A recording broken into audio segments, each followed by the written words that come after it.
My only problem with ICE is that they're going after every minority group except black people. I mean, you're trying to reduce crime. You can just give them more room to breathe. But I understand, can you imagine the shape you have to be in to deport black people? Ever seen an Asian in the soul food spot en masse? Have we ever seen the Asians supporting black American businesses en masse? Let me know. Maybe I'm going crazy. It doesn't really go out to what happened because you didn't make a video about what happened. You're making a video about the response to what happened, right? So which means you don't really care about what happened, but going after the response instead of the action. When you think these Asians are true with their sarcastic statements, you keep running into new ones. Imagine what this Asian lady says about black people and black folks in the midst of this immigration, deportation, and the Asian boycott. Let's jump into the video. All the racist fucks that keep saying they have black fatigue.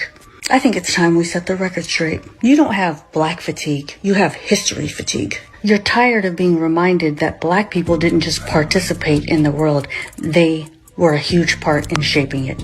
Every race and every culture has benefited from the sacrifices that black people have made.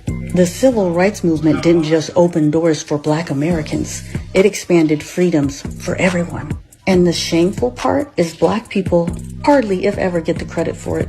Black people aren't just in music and sports. You guys need to get out more, okay? Black people are doctors, lawyers, pilots, judges, engineers, educators, innovators, and the list goes on.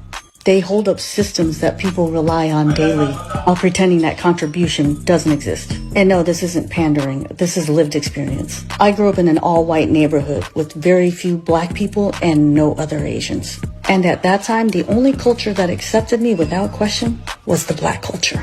So when people talk about a world without black people, they expose how very little they understand about the world they already live in. Without black people, you don't get a world with less noise. You get a world with less creativity, less freedom, less culture, and less progress. If that truth exhausts you, it's not fatigue. It's discomfort with knowing how much you benefit from this world without acknowledging the source. I'm from China actually proves our point to let you know that we're not a hateful people. We always supported the Asian community, and if we stop doing it, that's going to be economic destruction for you. So I don't know if that was supposed to be aha, got you moment, because that's not the flex you thought it was. And I do admit a lot of Asian people are racist. However, not everyone that's Asian is racist. So you're admitting that a lot of Asian people are racist. So what are we talking about? Now, I'm not saying all, because I have a few that I'm cool with, but what are we talking about? I think we should be sabotaging Asian-owned businesses, especially since Asian Heritage Month just passed. How us doing our own group economic is sabotaging Asian businesses? That's what you guys are doing. You guys are doing your own group economics. You have your Chinatown. When you came into our communities, separated and made your own enclave and communities. Is that sabotaging the black American community? No, it's not. So we're not sabotaging. We're doing our own group economics. What's the issue? Of black people for us to be demanding, oh yeah, why aren't they coming out to protest with us? Why aren't they engaging in activism with us? Because we haven't earned it at all, in the slightest. Or did you guys forget that 46% of all eligible Latino voters voted for Donald Trump in the 2024 presidential election? Or how about the fact that racism, anti-blackness, colorism, all of these things are still very much pervasive in our communities? Bro, Latinos haven't even reconciled with the fact that they can't use the N-word unless they're also black themselves, because Afro-Latinos exist. Oh, and if we're talking about Miami, oof, you'll see the whitest MAGA Latinos be like, bro, but I grew up in the hood. I grew up around black people. In Overtown or in Liberty City, I could say it, bro. No one's gonna stop me from saying it. It's my right. I'm not racist. I have a black friend. We haven't even gotten over that. And we want black people to go to protest with us, to engage in activism with us, putting their lives, their freedom, their bodies on the line? No, I completely understand any black person that wants to just disengage, disregard us. I get it, guys. I really, really do. And we as Latinos, as a collective, should not be harboring resentment against black people, criticizing them, getting angry at them, questioning them. No, because we've earned this. They are completely justified in feeling the way they feel and doing what they're doing. Now, I would like to give a message to the black folks watching this video. You are completely justified in your feelings and in doing what you're doing, and I respect it. But please remember that black folks are also being affected by this persecution of undocumented migrants. And I feel like that's not talked about enough either. Here, Miami, Florida is the best example. Haitians, Jamaicans, Bahamians, Afro-Cubans, Afro-Hondurans, Garifunas, black people from all over Latin America and all over the world, Africans, just so many black people that are also undocumented that are really being affected by the persecution of this administration. And of course, much like any other entity in space, black folks in immigration detention centers, in the immigration system, are treated worse than their white, Latino, Asian counterparts. So it's really important to acknowledge that and just let you guys know. But yeah, Latinos, we need to tighten up. If you guys want the support of the black community, then earn it. Demonstrate that we can solve these issues of racism in our own communities, and please stop saying the N-word. If you're not black, don't say the N-word. It's really simple. Of all backgrounds. Do y'all not realize black people are not the only people in this country? You got your Chinese Americans, your Japanese Americans, your Korean Americans, your Indian Americans, your Muslim Americans, your white Americans, and your own people. So why in Davy Jones' locker are y'all so pressed and mad at us? How I can empathize and sympathize with the black community. I've never been able to do that before because I would hear them say things like, oh, we walk down the street and we get profiled and, cops will just suddenly stop and frisk or whatever just because of the color of their skin. And I always thought it's a little bit of a stretch. It feels like a little bit of a stretch. That person must be doing something, right? And obviously I've never experienced that before. I've never felt that way before and stuff. And so I always thought ignorantly, by the way, in my Infinite TED Talk. What's up, everyone? My name is Rainier, and this is the true history of boycotting Asian businesses. You see, before Chinese restaurants and gas stations and beauty supply stores, the first Chinese migrants were actually in America in the 1800s during the California Gold Rush, and then to build the Transcontinental Railroad across the West Coast. But when the gold ran out and the final train tracks were laid, the American economy fell into a depression, and poor white Americans and European immigrants started to feel threatened by Chinese labor. And so what do? They joined anti-coolie clubs, and they advocated for anti-coolie laws that would limit the opportunities of Chinese laborers and tax anybody who hired Chinese workers. The racism was so bad that Chinese people were hunted down in their neighborhoods, beaten up by mobs of white men, or just straight up lynched in the streets. This violence is a big reason why Chinatowns were created in the first place. They are ghettos. They are safe spaces where Chinese people could set up shop and live together. But because of these anti-coolie laws, the only businesses that they could set up and get financing for were restaurants, grocery stores, and laundromats. Quick side note, so you should definitely watch the Warrior series because it's based on the writings of Bruce Lee, and it's set in the 1870s during all this anti-Asian racism. But even though black people were fighting their own freedoms at the time, they still took the initiative to speak up for Asians. And in 1869, the great Frederick Douglass gave the Composite Nation speech where he said, "Let the Chinaman come. He will help to augment the national wealth. He will help to develop our boundless resources. He will help to pay off our national debt. He will help to lighten the burden of our national taxation. He will give us the benefit of his skill as a manufacturer and as a tiller of the soil in which he is unsurpassed." And then in 1871 in Los Angeles, a mob of 500 white men robbed Chinese businesses and killed 19 Chinese immigrants. Hatred was so commonplace that companies would release advertisements to sell their laundry products using the West Coast and putting dollars into our businesses in the American South. Fast forward to the 1980s when Vincent Chin was bludgeoned to death with a baseball bat by two white men who thought that Vincent was Japanese. Ronald Ebens and Michael Nitz recently lost their job at the Chrysler factory, and they blamed the Japanese car market for destroying the American automotive industry. And so they killed Vincent Chin. And when the Asian community needed to seek justice, who showed up for us? Jesse Jackson. I could honestly keep going, but I'm going to end on this note. If you know the Disney movie, The Jungle Book, then you know the author of the original book, Rudyard Kipling. But what you might not know is that Rudyard also infamously created the poem, The White Man's Burden, which symbolizes the pain and the struggle of being a white man who is responsible for carrying African, Asian, Latino, and indigenous people out of the jungles of barbarism into the promised land of civilization. But for a lot of you bootlickers, you seem to think that just because you're in another basket that you're better than black folks, even though we've worked on the same plantations and we've been lynched by the same angry mobs. You're trying so hard to get invited to the picnic, even though history has proven that we'll never truly be accepted by them.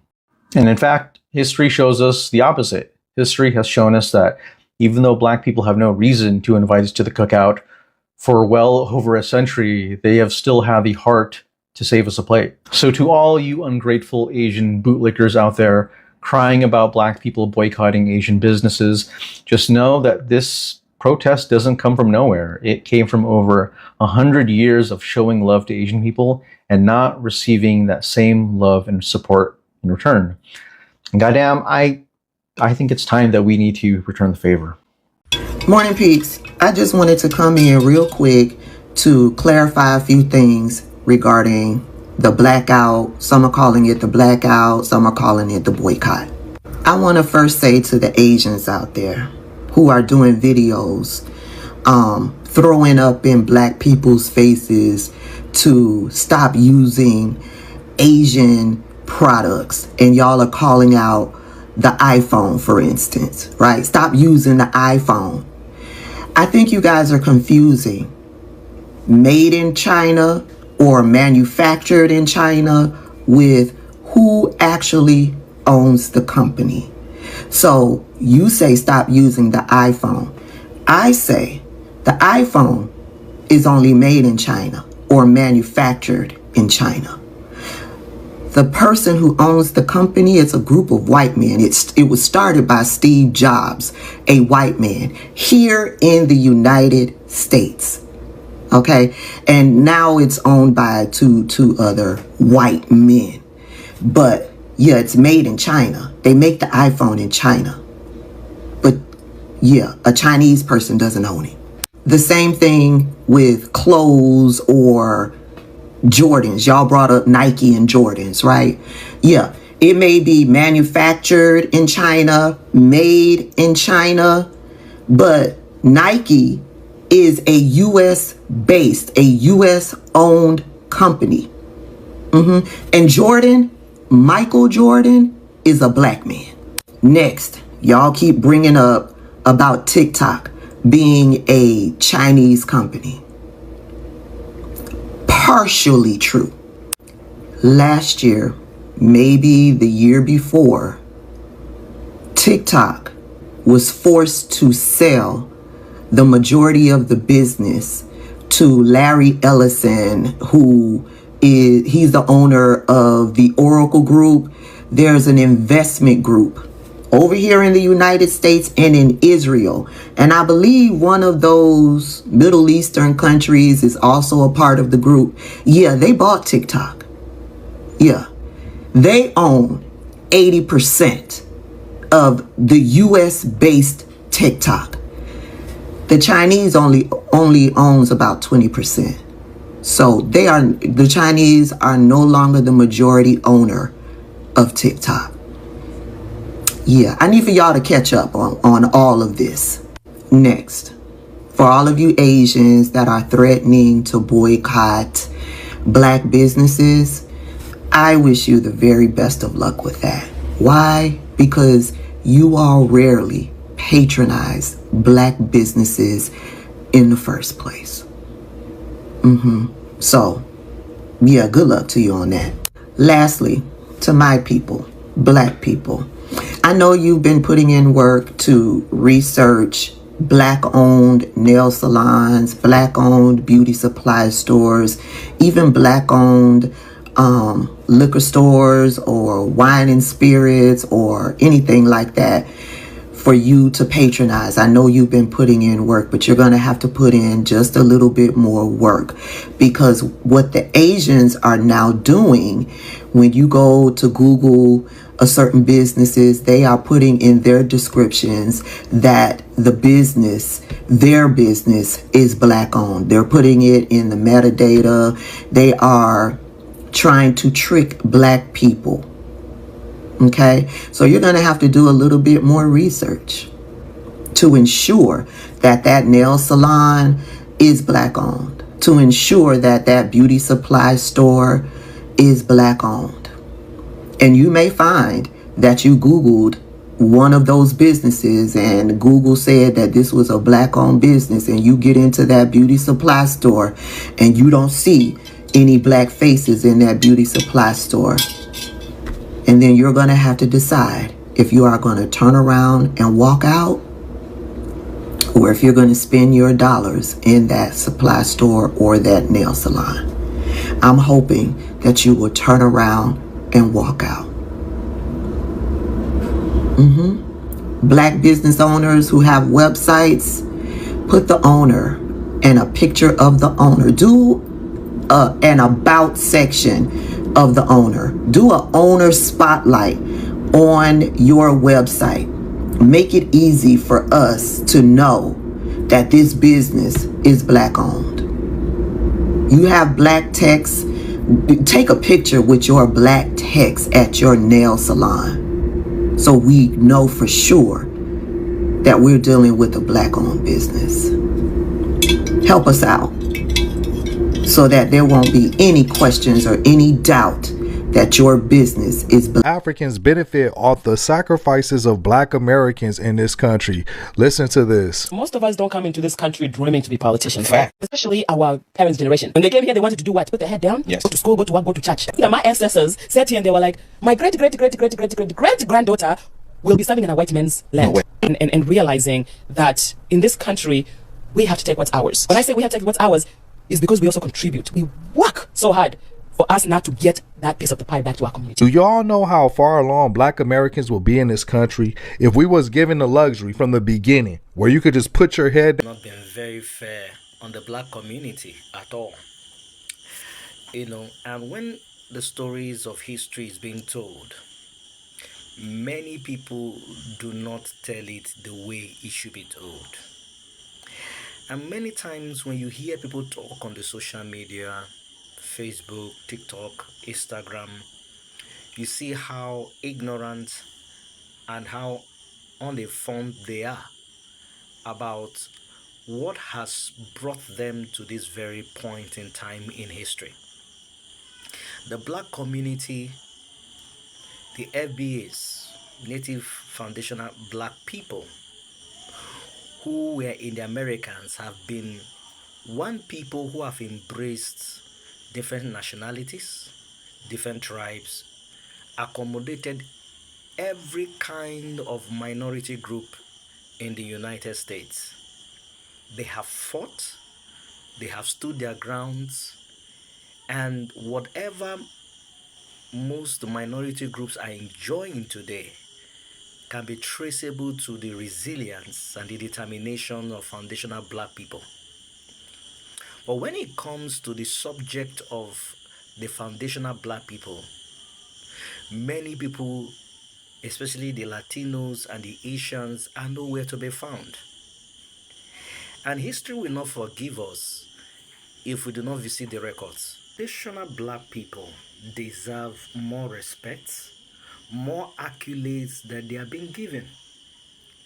And they have said, we are tired of fighting for everyone.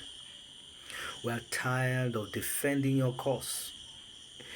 It's like once you guys get yourselves, you begin to suffer from some kind of dementia where you forget who was with you in the time when the white oppressors were against you.